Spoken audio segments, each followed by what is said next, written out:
জি আলহামদুলিল্লাহ, আমি খুব খুশি। অল্প দিনের ভিতরে সুস্থ হয়ে আবার বিদেশে ফিরে যেতে পারতেছি। আসসালামু আলাইকুম, আমি doctor Parthapratim Chakraborty, orthopaedic trauma, arthroscopy and arthroplasty surgeon. আজ আমাদের পেশেন্ট সৌরভ হোসেন। আসসালামু আলাইকুম। সৌরভের বয়স কত?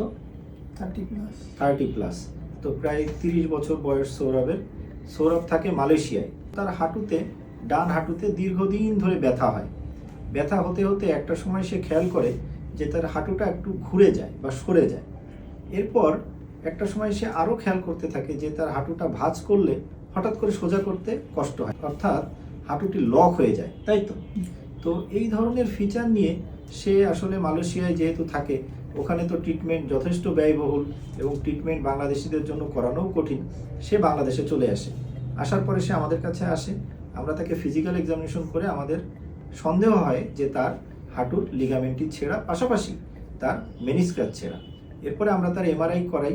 এমআরআই আমরা যেটা দেখতে পাই সেটা হচ্ছে সৌরভের হাঁটুর এই লিগামেন্টটি, অর্থাৎ অ্যান্টেরিয়র ক্রুশিয়েট লিগামেন্ট যেটি, এটিকে আমরা এসিএল বলি, এই লিগামেন্টটি ছেঁড়া। পাশাপাশি তার এই যে মিডিয়াল মেনিসকাস, অর্থাৎ দুই হাড়ের মাঝে যে নরম হাড়টি থাকে আমরা মিডিয়াল মেনিসকাস বলি, এই মিডিয়াল মেনিসকাসটি বাকেট হ্যান্ডেল টিয়ার। তো বাকেট হ্যান্ডেল টিয়ারটি যদি আমরা একটু বোঝাই, সাধারণত মেনিসকাস এরকম 6 ভাবে ছেড়ে। তো এটি একটি মেনিসকাস। এখানে দেখা যাচ্ছে যে এই যে একটি দাগ, এখানে এই মেনিসকাসটা এখানে ছিঁড়ে গিয়েছে, বা এইভাবে ছিঁড়তে পারে, এভাবে ছিঁড়তে পারে, এভাবে ছিঁড়তে পারে, এভাবে ছিঁড়তে পারে। তো লাস্টলি আমরা দেখছি যে সবচেয়ে খারাপ যে ছেঁড়াটি, এটিকে আমরা বলি বাকেট হ্যান্ডেল টিয়ার। এখানে দেখা যাচ্ছে একটি বড় পোর্শন মেনিসকাসের এখান থেকে উঠে এখানে চলে আসছে। তো এটিকে যদি আমরা বড় করে একটু দেখার চেষ্টা করি, তো বাকেট হ্যান্ডেল টিয়ারটি হচ্ছে এরকম, অর্থাৎ মেনিসকাসের এই পোর্শনটি এখানে লাগানো থাকে, সুন্দর একটি মেনিসকাস থাকে। তো এত বড় একটি অংশ এখান থেকে উঠে এখানে চলে আসছে।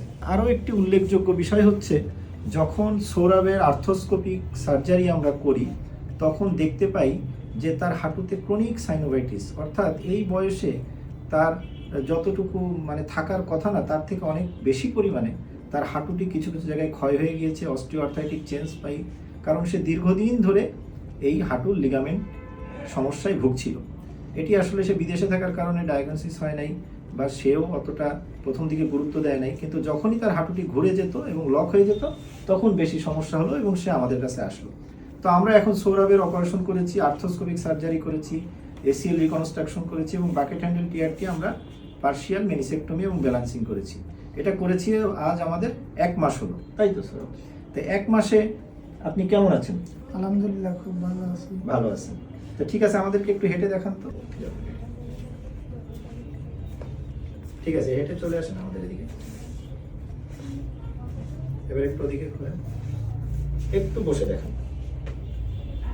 ঠিক আছে, ওঠেন ওঠেন। তো সৌরভের অপারেশনটি হয়েছে মাত্র 1 মাস। 1 মাসেই তার ইমপ্রুভমেন্ট যথেষ্ট ভালো। সে আগামী 2 সপ্তাহ বা 3 সপ্তাহ পরে আবার মালয়েশিয়ায় ফিরে যাবে। সবাই সৌরভের জন্য দোয়া করবেন। আমরা তাকে অনলাইনে যতটুকু পারি তাকে সাপোর্ট দিব, কিভাবে ব্যায়ামগুলো করতে হয় আমরা নিয়মিত শিখিয়ে দেব। তো সবাই আমাদের জন্য দোয়া করবেন, আমরা যেন দক্ষিণাঞ্চলে এই অপারেশনটি চালিয়ে যেতে পারি। তো সৌরভ, আপনি কিছু বলে শেষ করেন। জি আলহামদুলিল্লাহ, আমি খুব খুশি। অল্প দিনের ভিতরে সুস্থ হয়ে আবার বিদেশে ফিরে যেতে পারতেছি। স্যার অনেক খুব ভালো মানুষ, এখানকার চিকিৎসা খুব উন্নত। ঠিক আছে, যদি কেউ আসতে চান আসতে পারেন, সমস্যা নাই। ঠিক আছে, আমাদের জন্য আমাদের জন্য দোয়া করবেন, স্যারের জন্য দোয়া করবেন। Thank you.